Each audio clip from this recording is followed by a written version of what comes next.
Hey, it's Mr. Keys, and today we're going to learn about how to incorporate notes into our melodies that are not in the chords we use. In the last few videos, we've explored creating melodies using only notes from the chords of our chord progressions. In all of these videos so far, we've been playing in the key of C major. The notes for C major are C, D, E, F, G, A, B, and then it repeats C, D, E, F, G, A, B. All of the notes in our chords are comprised of these notes. Just take a look. There are two terms that are important when discussing melodies that consist of non-chord notes. They are tension and resolution. Let's say we're playing the chord C major. It has the notes C, E, and G. If we play these notes while we're playing our chord, they fit really well because they're part of the chord.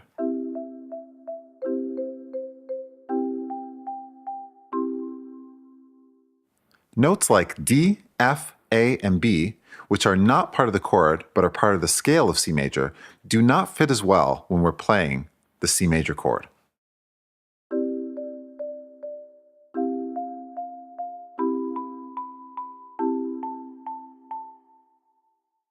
If we play these notes while we're playing the C major chord, they create tension.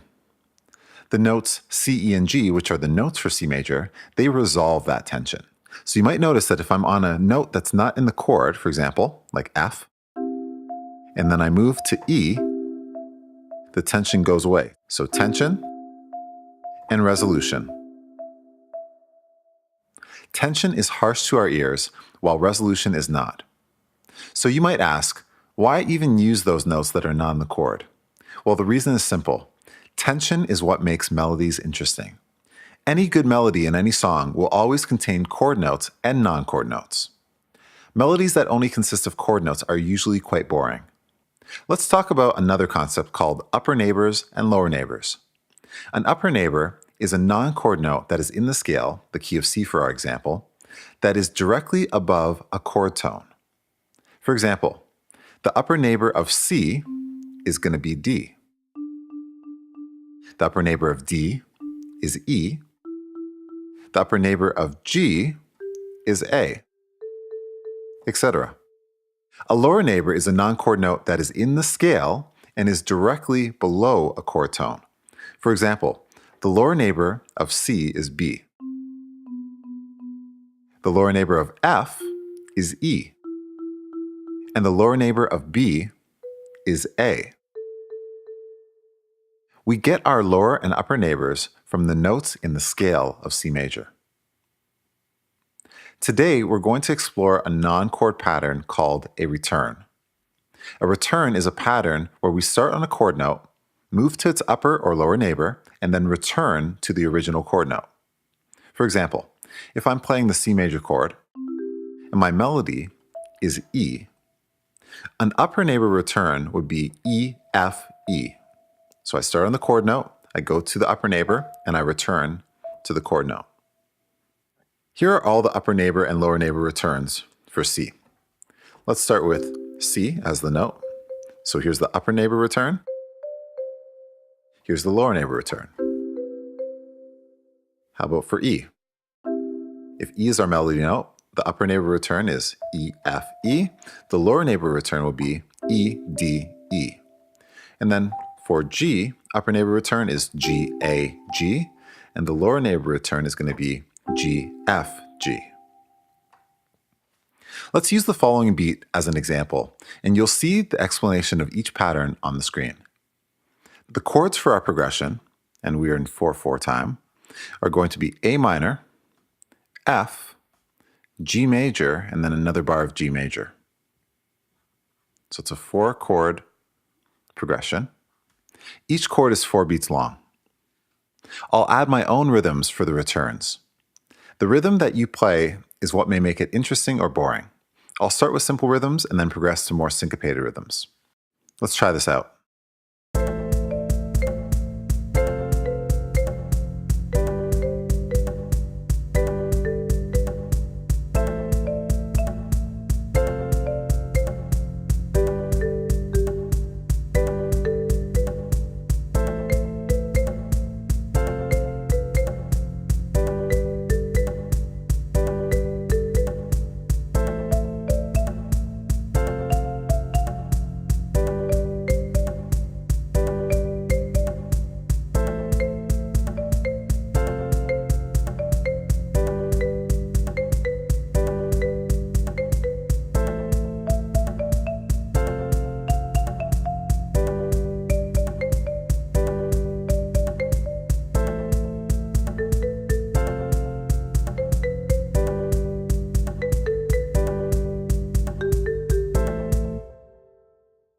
Hopefully that gives you a really good idea of how returns are used. We're going to do one more example, and I'm going to throw together some chord techniques, so some things that we learned from the last couple videos. So some of the things that we learned, just to recap, are we learned single note melodies, so just playing a single note from A minor, two note, so playing two notes from A minor, triad patterns, and using the arpeggiator. Now we're not going to look at the arpeggiator right now. So I'll throw in returns as we go, and I'll notate what I'm doing on the screen. Let's try this.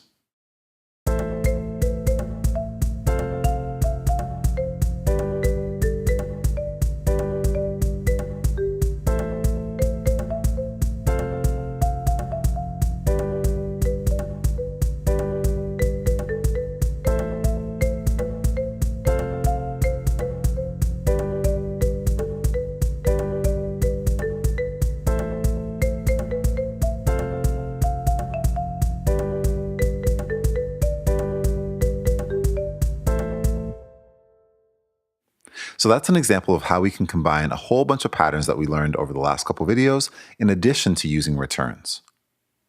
In conclusion, we learned that we should play non-chord notes in our melodies. We learned about tension, or non-chord notes, and resolution, which are chord notes. We learned about upper neighbors and lower neighbors, and we learned how to use a technique called a return in our melodies. Practice these skills you learned today, and you'll see that your melodies will improve.